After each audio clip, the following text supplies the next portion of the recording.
Giliran takut setan aja baru sholat.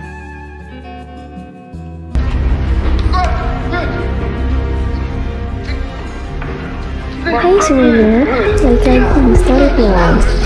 Apa kabar kalian semua? Semoga kalian selalu diberikan kesehatan ya. Kali ini Mimin akan nemenin kalian para kaum rebahan dengan cerita-cerita yang lebih seru. Tunggu apa lagi? Let's go!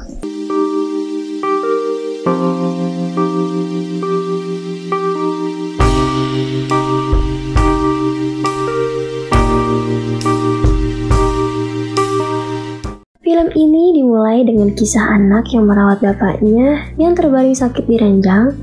Kita sebut saja nama anak itu adalah Iman. Bapak Iman sudah sakit cukup lama, bahkan mengalami lumpuh total. Yang ia bisa hanyalah mengedipkan mata dan mengunyah makanan. Setiap harinya Iman selalu berbagi tugas dengan ibunya. Iman selalu belanja ke pasar untuk membeli kebutuhan keluarga. Sang ibu harus mencari nafkah untuk menghidupi keluarganya. Ibunya juga menjadi tulang punggung keluarga dengan keadaan terpaksa, karena si bapak tidak bisa berbuat apa-apa. Iman setiap harinya selalu telat ke sekolah karena doi selalu pergi ke pasar. Karena itu, Iman sering dapat hukuman karena sering telat saat ke sekolah. Tapi baguslah buat kamu. Kalau kamu lulus sekolah, nggak perlu cari kerjaan. Iman juga menjadi korban bullying di sekolah dari anak-anak yang membencinya. Cobaan terus datang kepada Iman. Ketika Iman ingin pulang cepat, ada aja orang yang ngejahilin. Dan itu adalah ulah Rian the Massive. Bukan.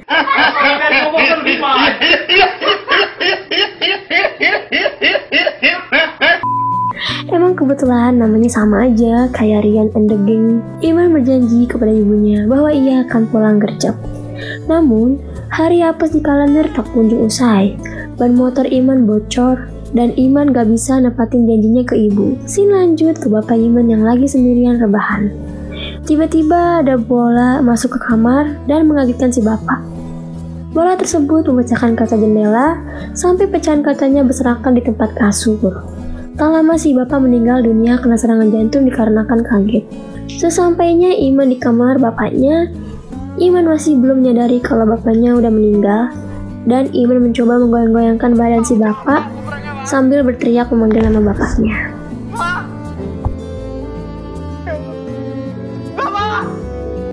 Keesokan paginya, Iman seperti biasa menjalani kewajibannya sekolah. Namun ia melamun di tengah pelajaran, sampai akhirnya ia ditegur dan lepas kendali hingga memukul gurunya. Lantaran ia kesal dengan dirinya dan meluapkan kekesalan pada sekitarnya, sehingga Iman diskor selama 2 minggu. Hari-hari Iman selalu hampa terasa tanpa kehadiran bapaknya yang gak akan pernah kembali ke dunia ini. Kemudian Iman inisiatif untuk pergi mengobati rasa rindunya pada bapaknya, memutuskan ke Solo sendirian. Bahkan tidak izin pamit kepada ibunya. Pada malam hari Iman merasakan aneh di sekelilingnya.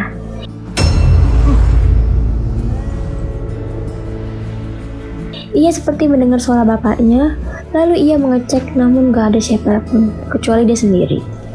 Ketika ingin melanjutkan tidur, ia mendengar suara bapaknya kembali. Sampai akhirnya Iman merasa panik, dan tiba-tiba bapaknya ada di depan mata. Ia gak percaya bahwa setan yang ada di hadapannya adalah si bapak. Ia pun membaca ayat kursi untuk menghilangkan jin yang menyerupai bapaknya.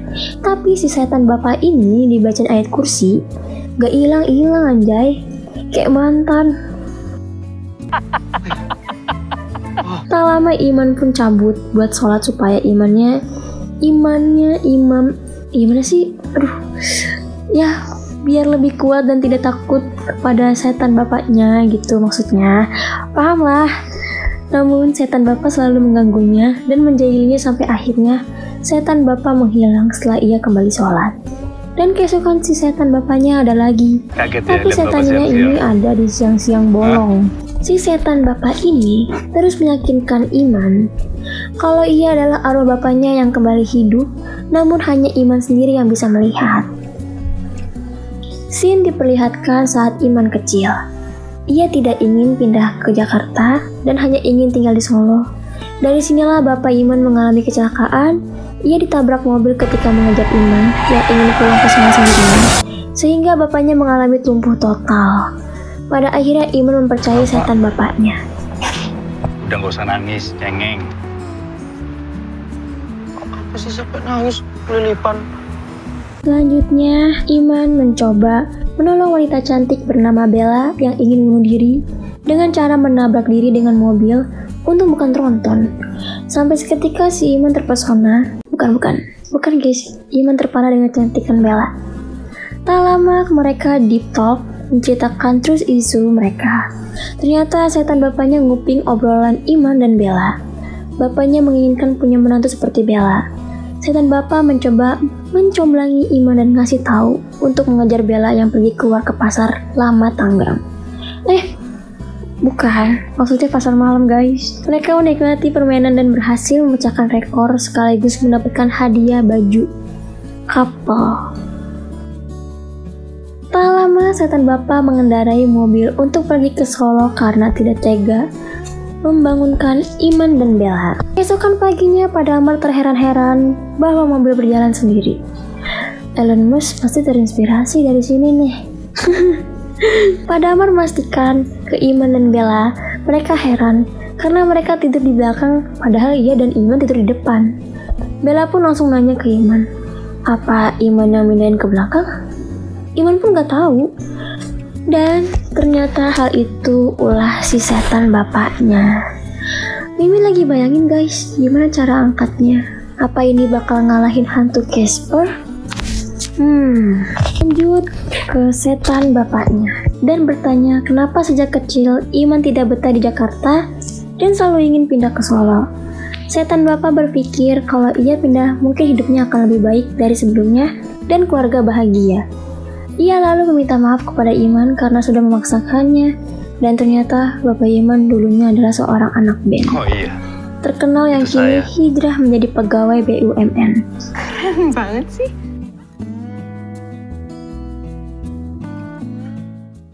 Dibela. Scene lanjut di sekolah.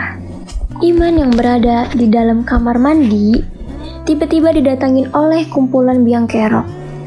Iman disayurin secara brutal, sampai akhirnya setan bapak muncul untuk memotivasi Iman.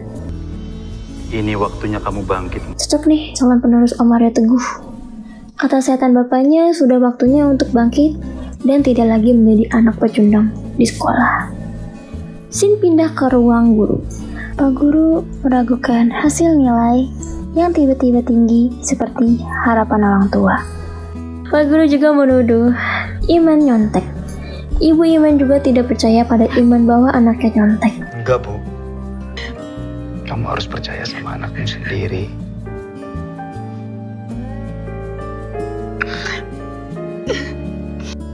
Pak Guru pun meminta Iman untuk mengulang ujiannya lagi.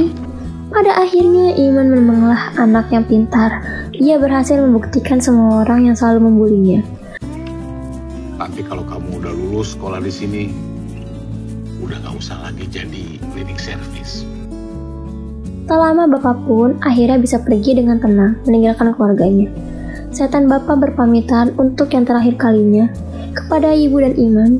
Ibu dan Iman sangatlah bersyukur dan bahagia bisa punya sosok bapak yang sangat baik sedunia. Setan bapak memberi pesan kepada Iman agar lebih dewasa dalam menghadapi masalah dan selalu menjaga ibunya. Namun itu semua hanya mimpi ibu. Iman pun tidak kuasa untuk menahan rasa tangisnya untuk mengikhlaskannya bapaknya untuk selama-lamanya. Nyanyi mulu ya. Kini Iman dan ibu memutuskan menjual rumahnya dan mudik ke Solo. Di sisi lain, Bella sudah menunggu kedatangan Iman dan meminta maaf karena sudah pergi begitu saja tanpa berpamitan. Mereka pun akhirnya memulai hubungan together forever. Dan film pun happy ending. Ya, begitulah cerita dari film Father and Son. Jangan lupa guys, kalau kalian ada saran atau kritik bisa langsung komen di bawah ini ya. Dan buat kalian semua nih yang mau kita review film selanjutnya apa, bisa komen di bawah ini. Akhir kata, sampai jumpa lagi. Bye-bye.